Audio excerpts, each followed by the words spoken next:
Okay, it is Thursday, March 20th. The round of 64 in the NCAA tournament begins today. We recap yesterday's slate, including the last two teams who made it in. Today we're going to be previewing the MLB season by talking about the American League Central. This is the early game podcast. Listen to the show in the mornings on your commute, whenever and wherever, so you can be a part of today's sports conversations. Let's go. Okay, so last night, we had the final two games of the first four. So they just call the first four. Makes no sense. It's the last four teams in. And so it's the first four games, I guess. So that's why they call it that. But last night we had Mount St. Mary's and American University facing off. American University has always been an amazing college simply for the fact that their name is American University. I love that so much. Mount St. Mary's took this one 83-72. They're going to face Duke here in the first round of the tournament, the round of 64. And if we're talking about possible 16 seeds beating 1 seeds, I don't see this being the situation to take that. So stick away from Mount St. Mary's tonight. Or I don't even know when they're going to be playing. Probably not tonight. And they're going to face Duke. And Duke is excellent. Obviously, Cooper Flagg is one of the top prospects for the NBA. One of the best American college players we've seen in a long time, frankly. And so it's nice to see that.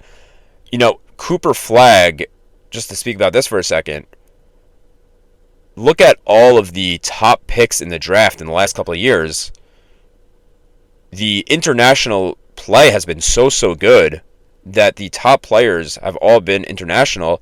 Now it's nice to have an American-born player at the top of the class for this year. So after that game, Xavier took down Texas 86-80. They were actually down 13. This was their biggest comeback of the season, and they'll play number 6 seed Illinois in the round of 64. So the Big East now repping 5 teams, not too shabby. And Xavier moving on, a solid team. I got to watch them several times, and this is a solid team. Okay, let's move on here. We have a couple of stories in the NFL I want to talk about. Yesterday, I touched on in the context of the Steelers and Aaron Rodgers, but I touched on the fact that the Vikings said they were out on Rodgers for now. Apparently, he has made it known he is not in any rush to make a decision. Let's just talk about that for a second. If he truly cared about what teams. If he truly cared about his image, if he cared about the team he will be playing for, he would make a decision now and not do it on his own terms.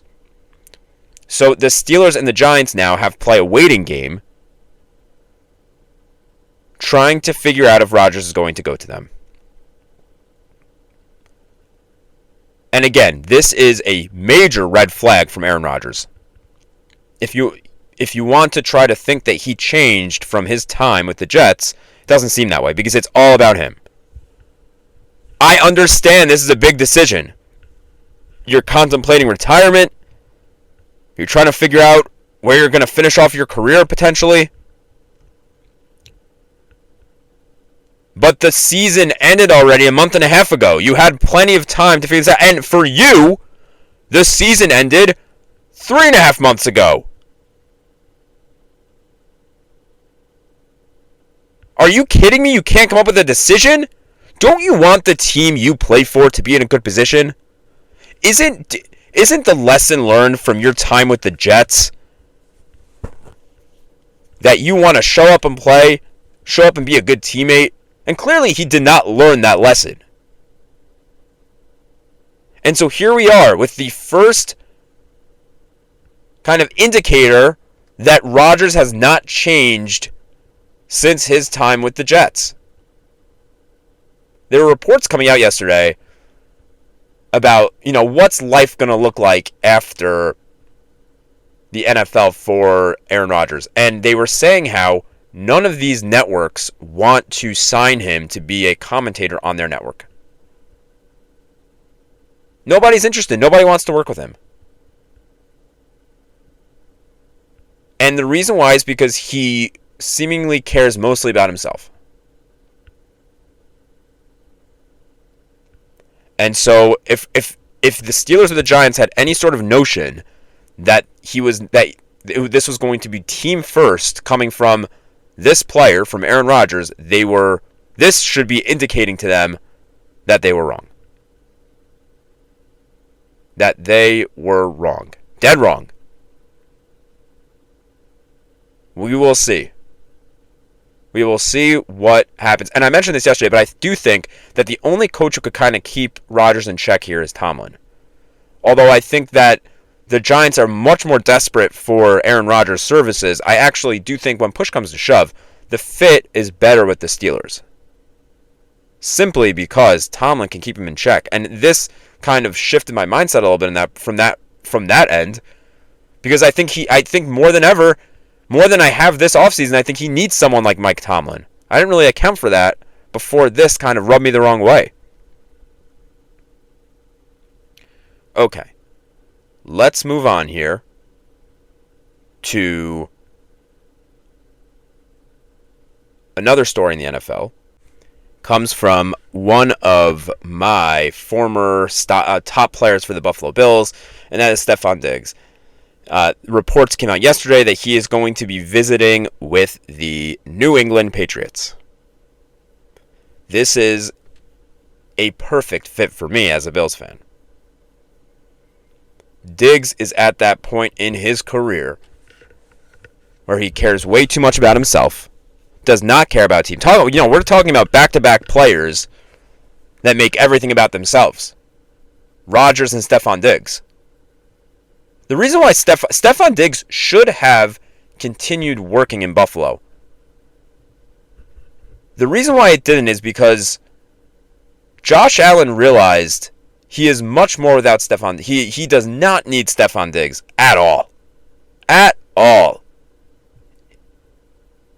It is not worth the headache that Stefon Diggs provides to have a couple of flashy plays here and there. Sound familiar with Rodgers? Does that sound a little familiar to you? But anyways, he's a distraction, and he's not worth the squeeze. He's just simply not worth the squeeze. He's getting older. Look, is he an elite route runner? Yes, absolutely. Don't get me wrong. Extremely talented. But is that worth it? And for the Bills, it certainly was not. And for the Texans, if it was so worth it, why aren't we hearing about their interest level in bringing him back? Why did they go out and trade for Christian Kirk? To seemingly fill that spot so fast, by the way, where they could have just signed Stefon Diggs. You have to wonder. There was a report that not a report, but Stefon Diggs put all of his Bills pictures back on Instagram or something like that, and people were speculating, maybe the Bills will return. He'll return to the Bills. I mean, I would hate that. I understand it. Let's say he wanted to come back to the Bills. Him and Josh Allen they were obviously very close. The issues that they had were that Stefon felt like Josh Allen was not throwing him the ball. And for Josh Allen, he is better when he distributes the ball around. So the Bills, the offense looks better when they're not throwing the ball to the same guy every time.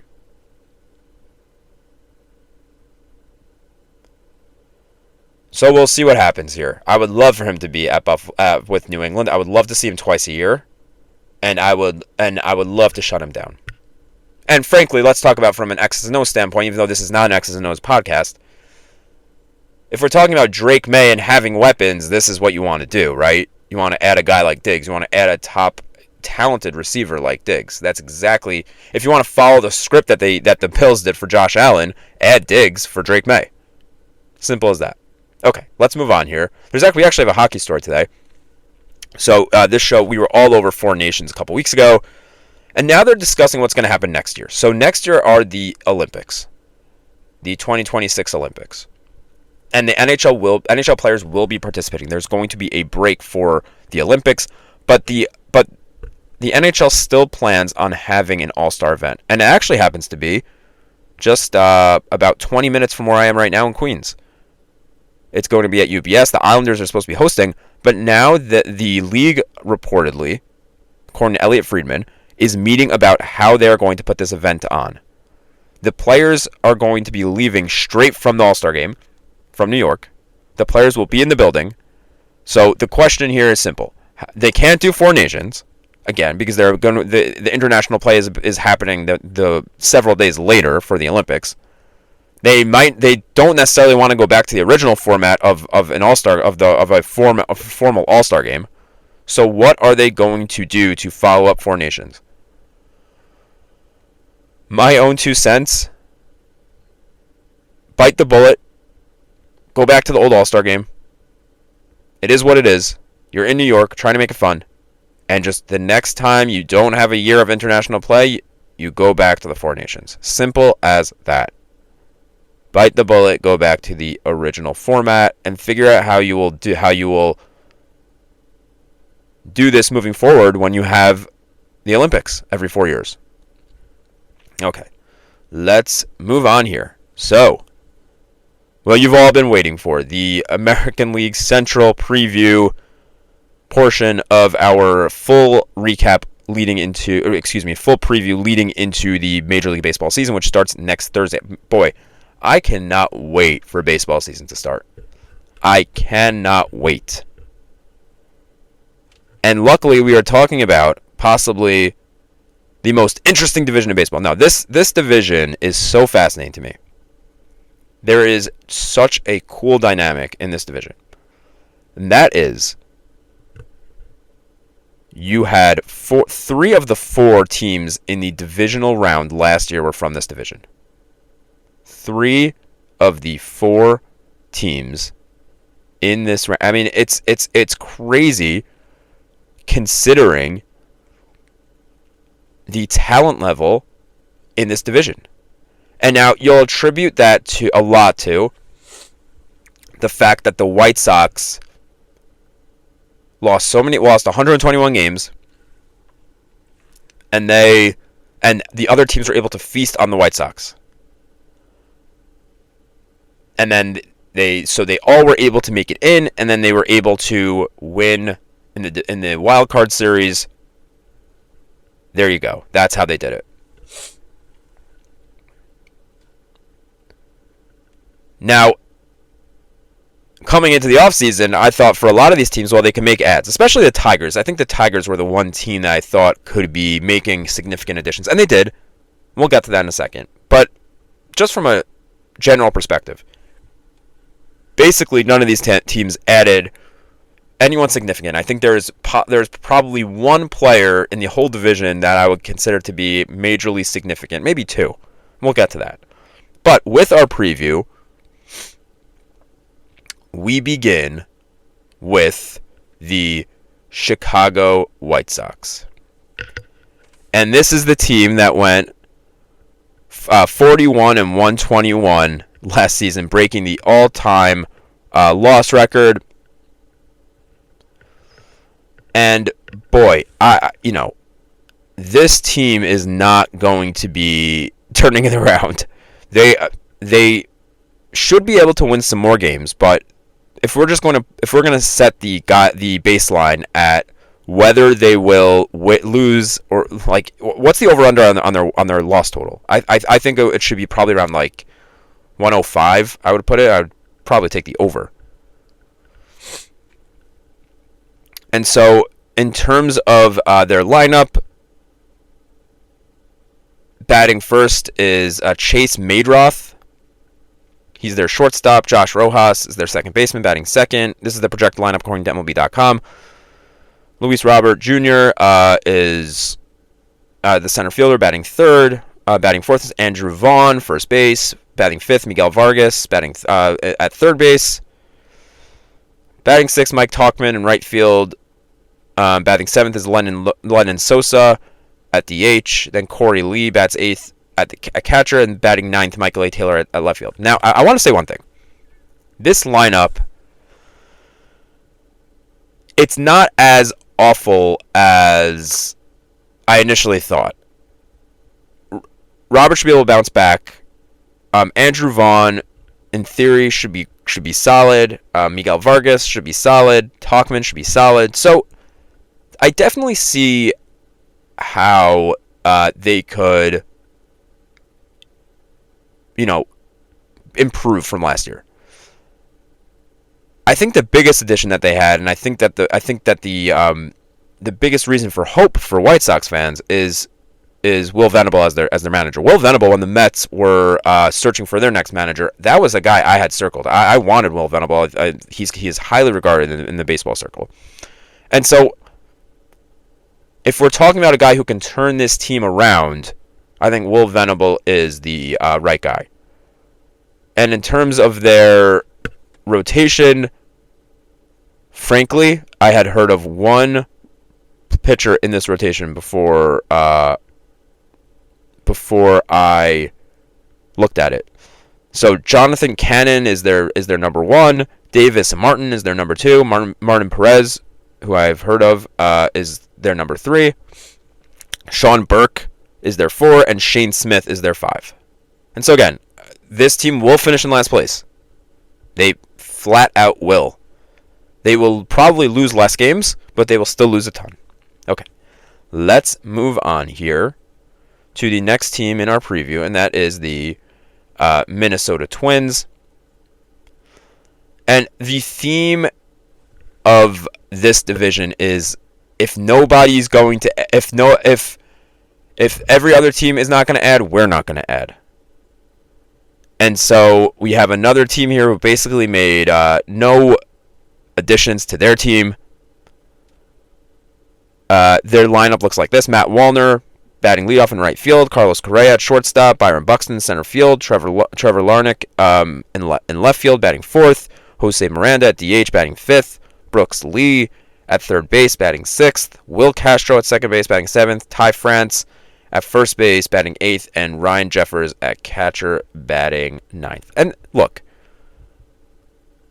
Correa and Buxton at the 2-3 is not too shabby, but they just did not make any additions, and nor did they necessarily need to. For real. Because if nobody's going to significantly improve, then run it back with hopes that you'll be able to just do it better. And the Twins were the odd ones out last season. But they'll look at this and say, well, everybody else didn't improve. Still play the White Sox a bunch. Maybe we'll be able to be one of those wild card spots this year. And their rotation: Pablo Lopez in the number one slot, Bailey Ober second, Joe Ryan third, Chris Paddock fourth, and Simeon Woods Richardson fifth.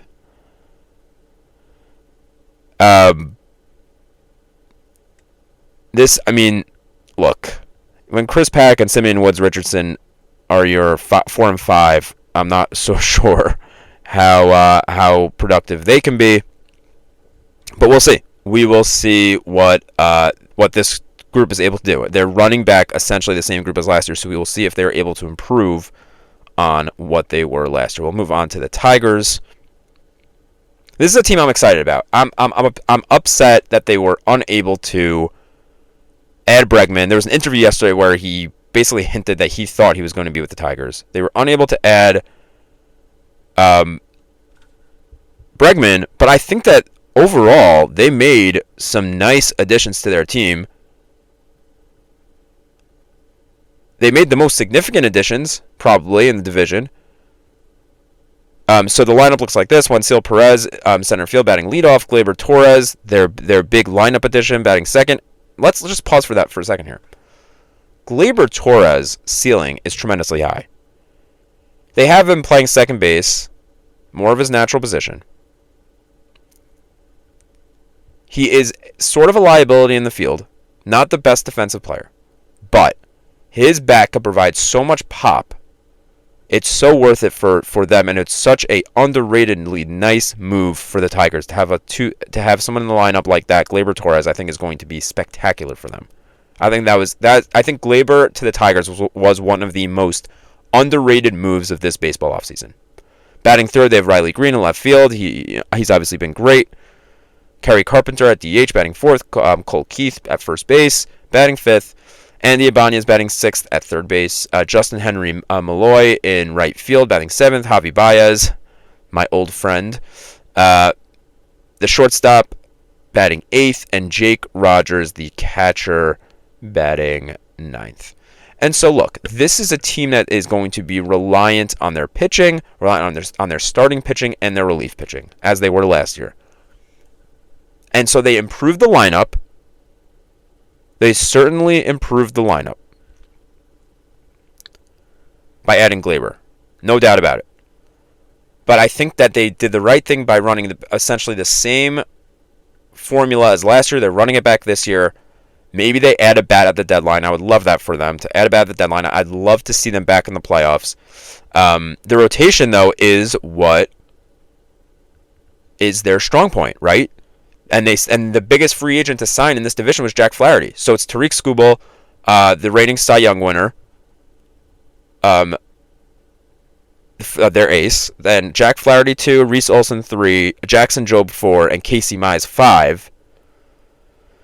And they have Alex Cobb also in the wings. He's injured, but they have him in the wings. So we're looking at a tremendously deep starting rotation, a solid lineup that can look to add another bat at the deadline. We move on here to the Kansas City Royals.